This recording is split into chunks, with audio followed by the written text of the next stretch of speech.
নমস্কার বন্ধুরা, তোমাদের প্রি ইউটিউব চ্যানেল কেরিয়ার প্লাসে তোমাদের সকলকে জানাই স্বাগত। আমি আছি তোমাদের সাথে ভাস্কর। গত 16 এবং 17 মার্চ 2024 ফুড এসআই পরীক্ষা হয়ে গেল। তো সেই পরীক্ষার ফল প্রকাশ এবং নিয়োগ নিয়ে গুরুত্বপূর্ণ আপডেট নিয়ে এই ভিডিওতে চলে এসেছি। তোমরা সকলেই জানো এটার উপরে কিন্তু কোর্ট কেস হয়েছিল, কারণ প্রশ্ন ফাঁস এটার অভিযোগ নিয়ে। তো তোমরা দেখেছিলে যে কীভাবে প্রশ্ন ফাঁস হয়েছিল, তো সেটার কিন্তু আজকে রায় দিয়েছে কলকাতা হাইকোর্ট। সেটি নিয়ে এই ভিডিওতে আলোচনা করব। ভিডিওটিকে তোমরা সম্পূর্ণ দেখো। চ্যানেলে নতুন হয়ে থাকলে চ্যানেলটিকে সাবস্ক্রাইব করে রাখবে প্রতিনিয়ত চাকরি সংক্রান্ত গুরুত্বপূর্ণ আপডেটগুলি পাওয়ার জন্য। অনস্ক্রিনে তোমরা দেখতে পাচ্ছ ফুড এসআই এর পরীক্ষায় প্রশ্ন ফাঁসের মামলায় সিআইডি তদন্ত।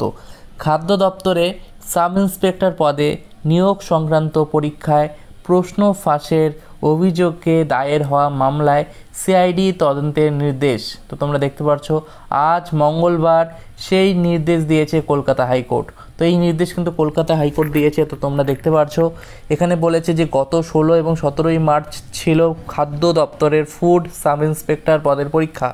তো 16-17 মার্চ হয়েছিল, 6টা শিফটে পরীক্ষা হয়েছিল তোমরা জানো। পরীক্ষার আগেই টেলিগ্রাম এবং হোয়াটসঅ্যাপে প্রশ্নপত্র ফাঁসের অভিযোগ ওঠে।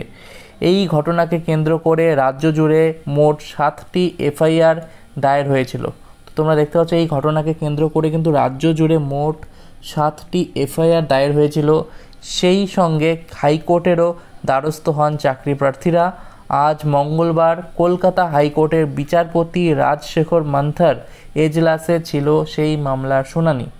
তো আজ কিন্তু সেই মামলার শুনানি ছিল এবং এখানে কি বলেছে, সব পক্ষের জবাব শুনে এই মামলায় সিআইডি তদন্তের নির্দেশ দিয়েছেন বিচারপতি মান্থা। তো এখানে তোমরা দেখতে পাচ্ছ দায়ের হওয়া এফআইআরের প্রেক্ষিতে তদন্তের ভার তুলে দেওয়া হয়েছে এডিজি সিআইডিকে। এবং এখানে তোমরা দেখতে পাচ্ছ যে বলেছে আগামী 22 মে তদন্তের অগ্রগতি সংক্রান্ত রিপোর্ট জমা দিতে সিআইডিকে নির্দেশ দিয়েছে আদালত। এবং অর্থাৎ 22 মে কিন্তু তদন্তের অগ্রগতি সংক্রান্ত রিপোর্ট জমা দিতে সিআইডিকে নির্দেশ দিয়েছে আদালত এবং ওই দিনই এই মামলার পরবর্তী শুনানি হবে। অর্থাৎ এই মামলার পরবর্তী শুনানি হবে 22 মে।